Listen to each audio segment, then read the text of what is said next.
Now it still looks to me like they're going to have to take down some trees if you follow the path. And it goes right over the trees. And that would be our next connection point right there. So from there over to there seems to go right through the tree line. Construction is really putting up fences, walls, barriers. It looks like you're just walking down a tunnel as you walk from the tram to the studio entrance. This is different from the last time I was here. It's really quite a walk even after the tram drops you off. This construction is taking up so much space.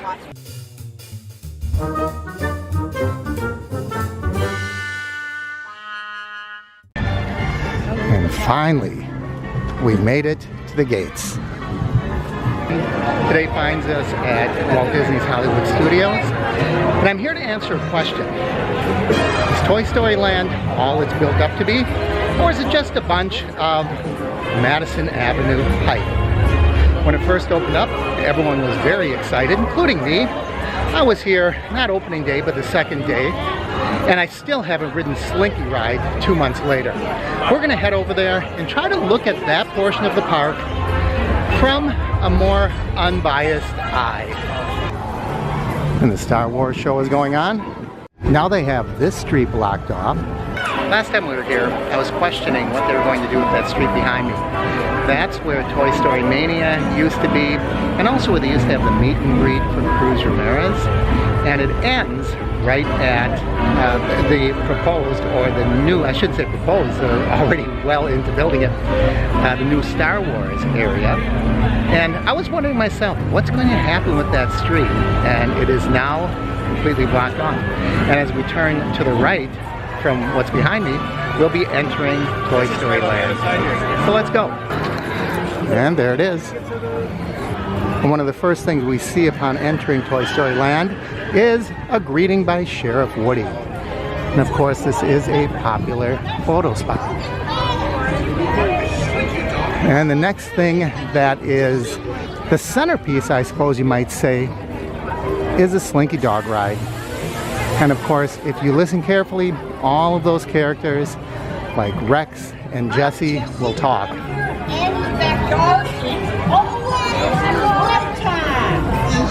Is not very steady.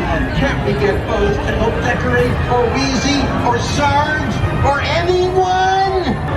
Like I said, after 2 months, I still have not been able to get on this ride. So I'm going to see what the wait line is, what the standby line is, and I'm also going to see if I can take a chance and maybe get a fast pass at the kiosk. And standing right in front of me, not only can you get a picture with Sheriff Woody, there's a meet and greet with Buzz Lightyear.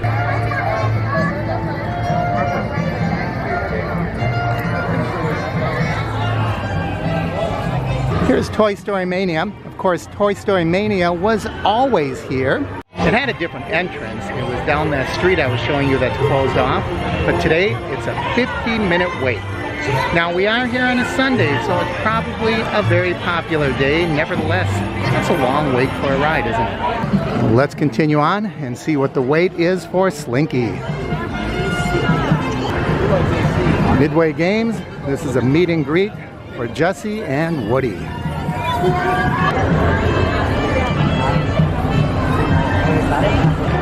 So it's nice that we can meet all the main characters. And right over here is Andy's lunchbox. We'll go there in just a little bit. There's the toy soldiers leading a little march.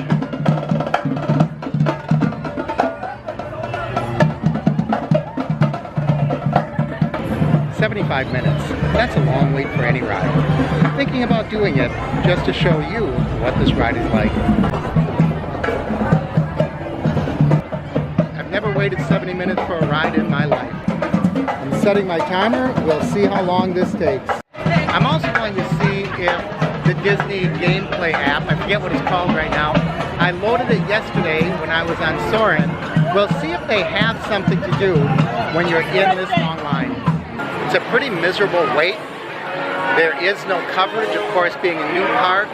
there aren't any tall trees, and there's no coverage here at all except the hot, hot sun. In addition, please know the total number of passengers traveling in your party. Note that this attraction only seats 2 passengers per row, and know that parties of an odd number. I tried using the Disney Play app in order to play a game while I'm waiting in line. Unfortunately, the one for this area requires 2 players. For someone like me who's by himself, who could really use a diversion because I don't have anyone to converse with, except you, I can't play. So let's look at some of the decor, some of the theming around this area. They've done a great job, a lot of attention to detail. You can even see the wood grain in these wood blocks. They tried to put in plans to simulate blades of grass as if we're just a few inches tall. I think those are connects that are supporting the fans.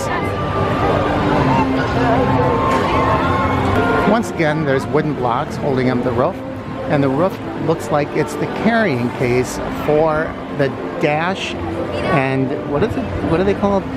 The Dash and Dodge Mega Coaster Kit. So that's what we're going to be underneath when we're in the loading area. Seems like a pretty precarious setup if you ask me. If one of those block ships, we're all in trouble. So Andy was really clever when he set this whole thing up. And over there we have Tinker Toys. There tend to be a lot of Tinker Toys throughout Toy Story Land. So there we see the Green Army men holding up the Elmer's glue. And there's a coloring book. That must be Andy's sister. Andy can do much better than that.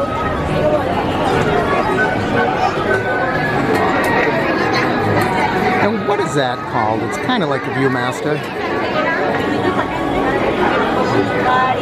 Andy really planned this out in his notebook. All your parts and pieces.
That was really a fun ride. As far as roller coasters go, I put it at the same level as the Seven Dwarfs Mine. And here's the alien swirling saucers. The third ride or attraction that they have here. The other two, of course, being Slinky Dog and Midway Mania. And we rode this back on the day after opening day. It's fun, very similar to the teacups.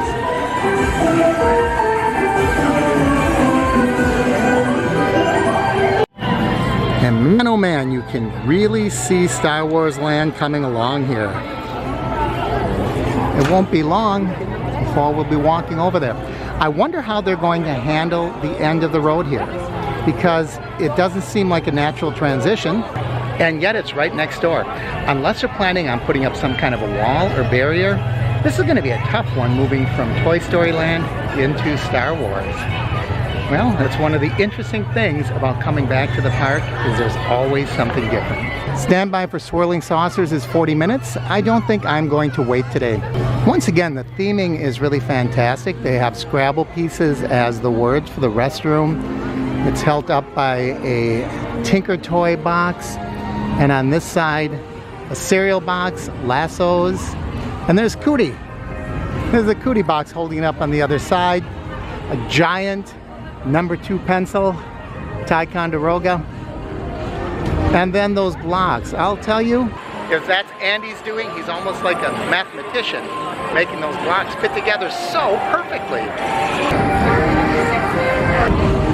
And there are the giant Cooties. I don't know about you, but when I was a kid, we had the Cootie game. We never played the game. All we did was build the Cooties. The Cooties were like a toy to us. Never played the Cootie game. Let's check out lunch at Woody's Lunchbox. I've been calling it Andy's Lunchbox because Andy's the one that eats out of it, but I guess it has a Woody theme.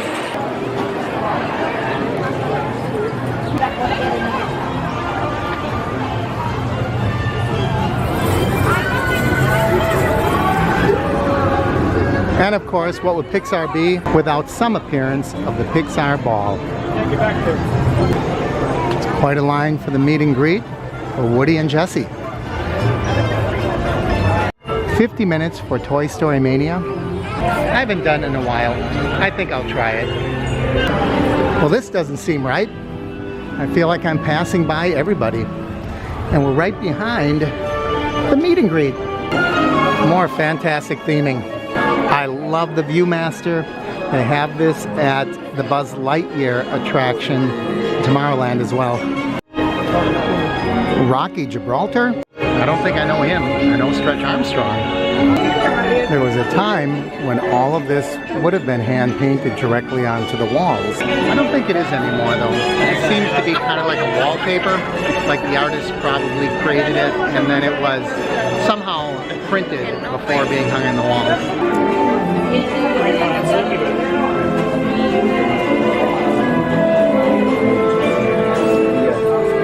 It looks like somebody already punched out Bullseye, but they didn't want to play with Jessie. What's the matter with them?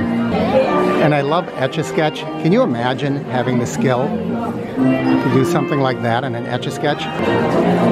Here he is. Here's the Bullseye punch-out. I couldn't do the Play Disney parks when I was at the Slinky ride because it needed at least 2 people. These are targets that you're supposed to shoot at. I wonder why Woody doesn't have a gun. He's got a holster. He just doesn't have anything to put in it. Laugh at gravity as you blast through time and space. Ha ha ha. I defy you. Now what kind of game is this? Dr. Malpractice Pumpin' Heart playset for ages 6 and up. Really, what 6-year-old is going to ask for that for Christmas? For our fences, we have checkers and a checkerboard and popsicle sticks. These popsicle sticks look like they've been used. They're all different colors. Dino Glide Balsa Wood Plane. I used to love these. Remember you could make it do loop-the-loops by changing the position of the wing? Or by turning the wing a little bit, you can make it go in circles. Those were a lot of fun for 15 cents. And we're walking in a big footprint. Some kid must have stepped in the wet concrete. And there's another one. And I'm not sure what that fence is supposed to be made of. Doesn't look like popsicle sticks. Maybe that's just the real fence that surrounds Andy's yard.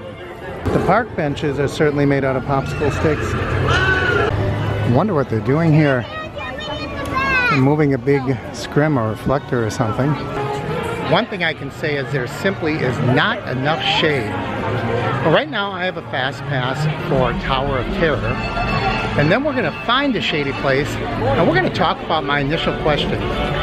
Was Toy Story Land overhyped? Or is it all that? And there's my destination at the end of the road, the Hollywood Tower. I thought I'd find a quiet little out-of-the-way place in the shade, but of course that doesn't exist. So what we're going to do is just analyze Toy Story Land and see if it was worthy of all the hype. Well, let's start with the theming. The theming of Toy Story Land is fantastic. They did a great job. They really thought about every single minute detail, right down to the type of plantings to simulate grass. Everything is made out of something related to toys, whether it's Christmas lights or blocks or the game set that it came in the cardboard box, and even popsicle sticks. So in that regard, the land is really well thought out. Now let's talk about what's actually in the land. It comes right down to it. There's 3 rides, some meet and greets, and a bathroom. And one of the rides already existed, the Toy Story Mania. So they added a roller coaster and a spinning ride similar to the teacups, the alien twirl or swirl, forgive me, whatever the name is. It's a fun ride, but they added 2 rides. They added some themes, some meet and greets. It's really what they did. Now think about when they opened New Fantasyland at Magic Kingdom. It didn't get nearly the hype, and it had a lot more. They had the 7 Dwarfs Seven Dwarfs Mine Ride, and that is comparable, I would suppose, to the Slinky Ride. They added the Little Mermaid. They added a nice restaurant. They do have the restaurant at Toy Story Land. They added Gaston's Pub. They added some shops. There are no shops in Toy Story Land. There's no souvenir stands. So, I don't know.